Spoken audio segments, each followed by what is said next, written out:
اگلا شعر کریں گے شعر نمبر 6 بچوں، سیکنڈ لاسٹ شعر ہے، آتش غم میں دل بھنا شاید، دیر سے بو کباب کی سی ہے۔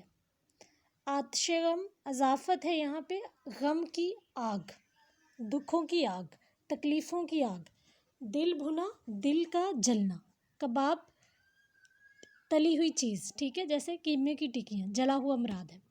بچوں اس شعر کا مفہوم ہے غم کی شدت سے دل بھنے ہوئے کباب کی سی بو دے رہا ہے۔ زیر تشریح شعر میں شاعر نے محبوب سے عشق کرنے کے بعد آنے والے غم و الام کی طرف اشارہ کیا ہے۔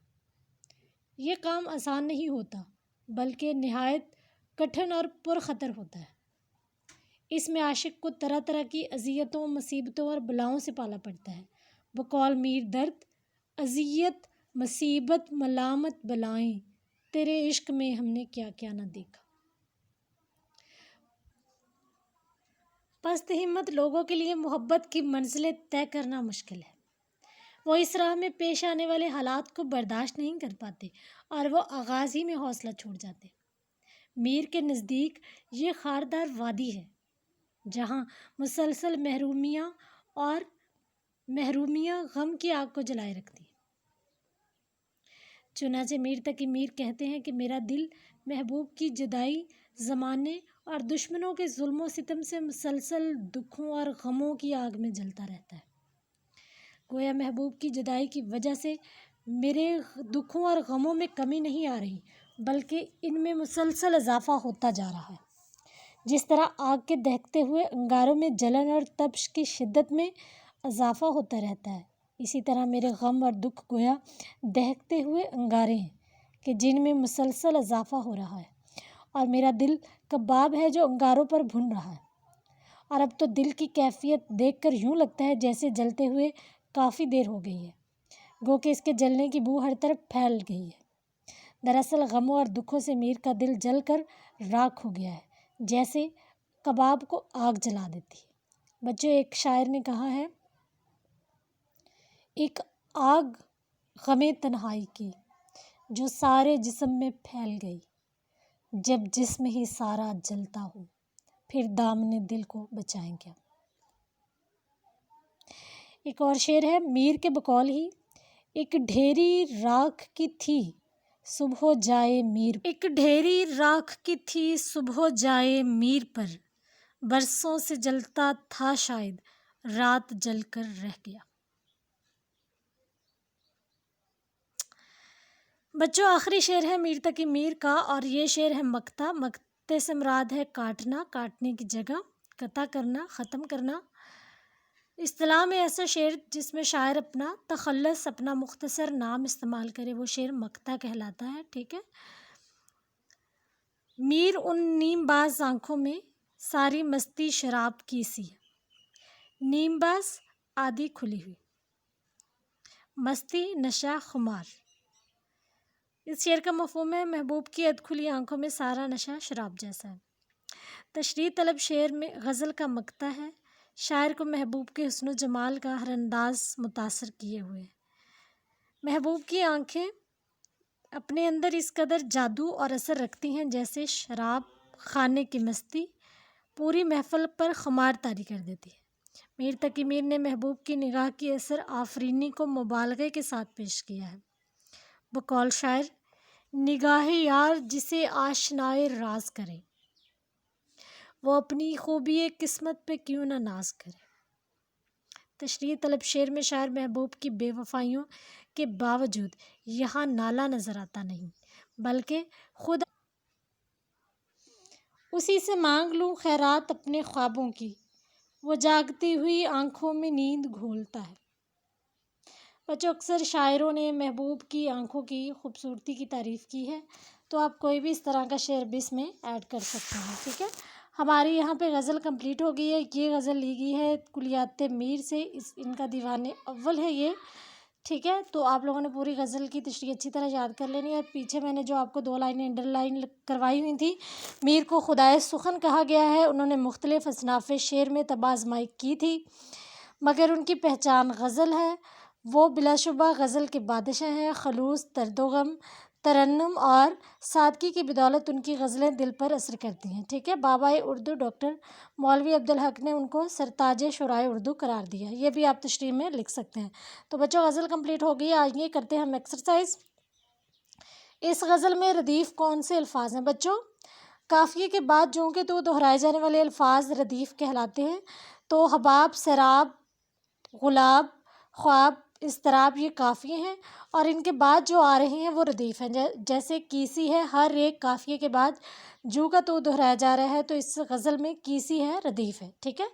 قافیہ ہر شعر میں الگ ہوگا لیکن ردیف ہر شعر میں سیم ہی ہوگا، ایک ہی ہوگا۔ تو کیسی ہے ردیف، حباب، سراب، غلاب، خواب، اضطراب، خراب، کباب، شراب، یہ کیا ہے؟ قافیے، ٹھیک ہے۔ آگے انہوں نے یہی سوال پوچھا ہوا ہے کہ اس غزل میں استعمال ہونے والے کوئی 4 قافیوں کی نشاندہی کریں۔ تو بچوں اگر بورڈ میں ہی آتا ہے سوال تو وہ پہلے شعر آپ کو دیں گے اور اس کے بعد پوچھیں گے کہ اس شعر میں کیا قافیہ ہے اور کیا اس میں ردیف ہے، ٹھیک ہے۔ اگلا سوال ہے دوسرے شعر میں ہونٹوں کو کس سے تشبیہ دی گئی ہے؟ بچوں پہلے نمبر پہ تو آپ کو تشبیہ کا پتہ ہونا چاہیے۔ تشبیہ بھی عربی زبان کا لفظ ہے، اس کے 5 ارکان ہیں: مشبہ، مشبہ بہ، وجہ شبہ، غرض تشبیہ اور حرف تشبیہ۔ تو بچوں کسی چیز کو کسی دوسری چیز کے جیسا قرار دینا تشبیہ کہلاتا ہے۔ تو دوسرے شعر میں شاعر نے محبوب کے ہونٹوں کو گلاب کی پنکھڑی سے تشبیہ دی ہے۔ بچوں اگلا شعر ہے میر نے نیم باز آنکھوں کی مستی کو کیا کہا ہے؟ بچوں اس کا جواب ہے میر نے نیم باز آنکھوں کی مستی کو شراب قرار دیا ہے۔ اگلا اور اہم سوال ہے شاعر اضطراب کی حالت میں کیا کرتا ہے؟ بچے اس کا جواب ہے بار بار اپنے محبوب کے در پر یا چوکھٹ پر جاتا ہے۔ شاعر اضطراب کی حالت میں بار بار اپنے محبوب کے در پر جاتا ہے، ٹھیک ہے۔ سوال نمبر 2، درج ذیل الفاظ کے معنی لکھیں اور جملوں میں استعمال کریں۔ ہم صرف معنی بتائیں گے۔ ہستی زندگی، حباب بلبلا پانی کا بلبلا، سراب دھوکہ، اوقات حیثیت، اضطراب بے چینی بے قراری، خانہ خراب تباہ حال، نیم باز آدھی کھلی ہوئی آنکھیں، مستی نشہ۔ بچوں آگے کالم کو ملانا ہے۔ سوال نمبر 3 ہے کالم الف میں دیے گئے الفاظ کو کالم ب کے متعلقہ الفاظ سے ملائیں، تو ہم کریں گے نمبرنگ۔ ہستی حباب، نمائش سراب، ٹھیک ہے، پنکھڑی غلاب، آنکھیں نیم باز، حالت اضطراب، دل کباب، مستی شراب، آواز خانہ خراب۔ بچے میں ریپیٹ کروں گی۔ ہستی حباب، نمائش سراب، پنکھڑی غلاب، آنکھیں نیم باز، حالت اضطراب، دل کباب، مستی شراب، آواز خانہ خراب۔ سوال نمبر 4 ہے درج ذیل مرکبات مرکب کی کون سی قسم ہے؟ چشم دل، اس کے لب، آتش غم، اس کا در۔ بچوں یہ مرکب اضافی ہیں سب، ٹھیک ہے، مرکب اضافی۔ اگلا پیج ہم نکالیں گے۔ اس غزل کے مطلع اور مقطع کی نشاندہی کریں۔ تو بچوں مطلع غزل کا پہلا شعر جس کے دونوں مصرعے ہم قافیہ اور ہم ردیف ہوتے ہیں۔ پہلا شعر کون سا تھا؟ یہ دیکھیں اپنے یہاں سے چیک کریں۔ ہستی اپنی حباب کی سی ہے، یہ نمائش سراب کی سی ہے۔ غزل یا قصیدے کا پہلا شعر جس کے دونوں مصرعے ہم قافیہ اور ہم ردیف ہوں۔ بچوں یہ شرط ہے لازمی طور پر، اگر دونوں مصرعے ہم قافیہ اور ہم ردیف نہیں ہوں گے تو وہ غزل کا پہلا شعر ہوگا وہ مطلع نہیں ہوگا، ٹھیک ہے۔ تو مطلع عربی زبان کا لفظ ہے جس کا معنی ہے طلوع ہونا، نکلنے کی جگہ، نکلنے کا مقام۔ غزل یا قصیدے کا پہلا شعر جس کے دونوں مصرعے ہم قافیہ اور ہم ردیف ہوں مطلع کہلاتا ہے۔ اور آگے سوال انہوں نے پوچھا تھا مقطع کا۔ مقطع کاٹنے کی جگہ۔ غزل کا ایسا شعر جس میں شاعر اپنا تخلص بیان کرتا ہے وہ مقطع کہلاتا ہے، جیسے میر ان نیم باز آنکھوں میں ساری مستی شراب کی سی ہے، ٹھیک ہے۔ تو یہ مقطع کی بھی نشاندہی ہوگی اور مطلع کی بھی ہوگی۔ آپ باقی غزلوں کے بھی مطلع اور مقطع کی نشاندہی کر لیں۔ مذکر اور مؤنث الگ الگ کریں۔ اگلا سوال ہے سوال نمبر 6، مذکر اور مؤنث الگ الگ کرنے ہم نے۔ ہستی مؤنث، حباب مذکر، نمائش مونس، سراب مذکر، لب مذکر، بو مونس، کباب مذکر، مستی مونس، شراب مونس. ٹھیک ہے. آگے ہم نے سوال نمبر 7 تو نہیں کرنا، سوال نمبر 8 ہے، متن کے مطابق درست لفظ کی مدد سے مصرعے مکمل کریں. بچوں یہ شعر آپ لوگوں نے یاد کرنے تاکہ آپ کوئی بھی اگر لفظ مسنگ کرتے ہیں وہ خالی جگہ میں تو آپ کو پتہ ہونا چاہیے. وہ آپ کو MCQs کی صورت میں دیں گے تو اگر آپ کو شعر یاد ہوں گے تبھی آپ ان میں صحیح لفظ سلیکٹ کر سکتے ہیں، لگا سکتے ہیں. ناز کی اس کے ڈیش کی کیا کہیے، ناز کی اس کے لب کی کیا کہیے. پنکھڑی ایک ڈیش کی سی ہے، پنکھڑی ایک گلاب کی سی ہے. ہستی اپنی ڈیش کی سی ہے، ہستی اپنی حباب کی سی ہے. بار بار اس کے ڈیش پہ جاتا ہوں، بار بار اس کے در پہ جاتا ہوں. ٹھیک ہے. آگے بچے انہوں نے غزل کا تعارف دیا ہوا ہے. لغت میں غزل کے معنی عورتوں سے باتیں کرنا، سخن بازنان گفتن. یہ فارسی میں لکھا ہوا ہے سخن بازنان گفتن یا عورتوں کی باتیں سخن از زنان گفتن کے معنی میں آتا ہے. اصطلاح میں غزل شاعری کی وہ قسم ہے جس میں حسن و عشق کے موضوعات اور تجربات پیش کیے جاتے ہیں. غزل کے لہجے میں موسیقی اور ترنم کے عناصر ہوتے ہیں. غزل میں مخصوص علامتیں ہوتی ہیں جو غزل کو دوسری اصناف سے ممتاز کرتی ہیں. غزل میں حسن و عشق کے ساتھ ساتھ تصوف، اخلاق اور حیات و کائنات کے مضامین بھی ملتے ہیں. غزل کے پہلے شعر کے دونوں مصرعے ہم قافیہ اور ہم ردیف ہوتے ہیں، باقی اشعار کے ہر دوسرے مصرعے میں قافیہ موجود ہوتا ہے. غزل کا آخری شعر مقطع کہلاتا ہے بشرط یہ کہ شاعر نے اسے اپنا نام برتا ہو استعمال کیا.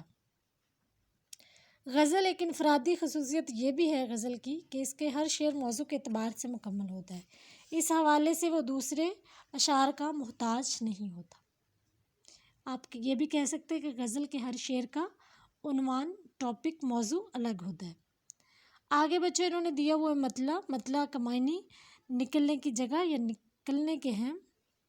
اصطلاح میں غزل یا قصیدے کے پہلے شعر کو مطلع کہا جاتا ہے. چونکہ غزل یا قصیدہ اس شعر سے شروع ہوتا ہے، مطلع کے دونوں مصرعے ہم قافیہ اور ہم ردیف ہوتے ہیں.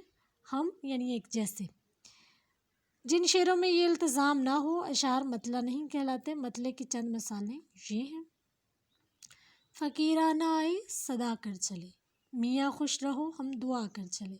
بچے اس میں صدا اور دعا ہم قافیہ الفاظ ہیں اور کر چلے دونوں میں ردیف ہے تو ہم قافیہ اور ہم ردیف ہوں گے، لہٰذا یہ مطلع ہے. جہاں تیرا نقش قدم دیکھتے ہیں، خیاباں خیاباں ارم دیکھتے ہیں. قدم اور ارم ہم قافیہ ہے، دیکھتے اس میں ردیف ہے. اگلا ہے لگتا نہیں ہے جی میرا اجڑے دیار میں، کس کی بنی ہے عالم ناپائیدار میں. دیار ناپائیدار اس میں قافیہ ہے اور میں اس میں ردیف ہے. بچوں